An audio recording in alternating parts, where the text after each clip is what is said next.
Kyiv আরও বিধ্বংসী ধ্বংসযজ্ঞ দেখবে পুতিন। রাশিয়ার কাজার শহরে ড্রোন হামলার পর ইউক্রেনে আরও বেশি ধ্বংসযজ্ঞ চালানোর হুমকি দিয়েছেন রুশ প্রেসিডেন্ট ভ্লাদিমির পুতিন। গতকাল শনিবার মধ্য রাশিয়ার এই শহরে ব্যাপক ড্রোন হামলা চালানো হয়।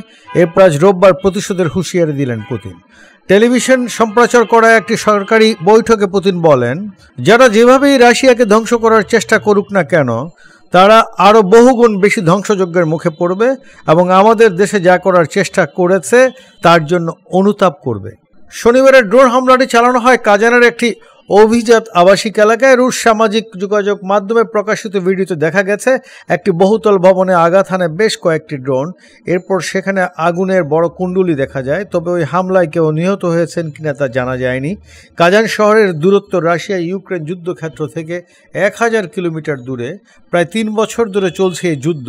তবে সম্প্রতি রাশিয়ার বিভিন্ন অঞ্চলে আকাশপথে হামলা বেড়েছে। কাজান তার সর্বশেষ উদাহরণ, যদিও এই হামলায় জড়িত থাকার বিষয়ে কোনো মন্তব্য করেনি ইউক্রেন।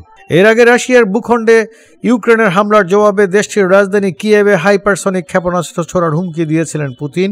এছাড়া পশ্চিমাদের দেওয়া ক্ষেপণাস্ত্র দিয়ে রুশ বিমান ঘাঁটি ও অস্ত্রের কারখানায় হামলার জবাবে বিগত সপ্তাহগুলো ইউক্রেনের জ্বালানি স্থাপনায় হামলা চালানো হয়েছে বলে জানিয়েছেন রাশিয়ার প্রতিরক্ষা মন্ত্রণালয়।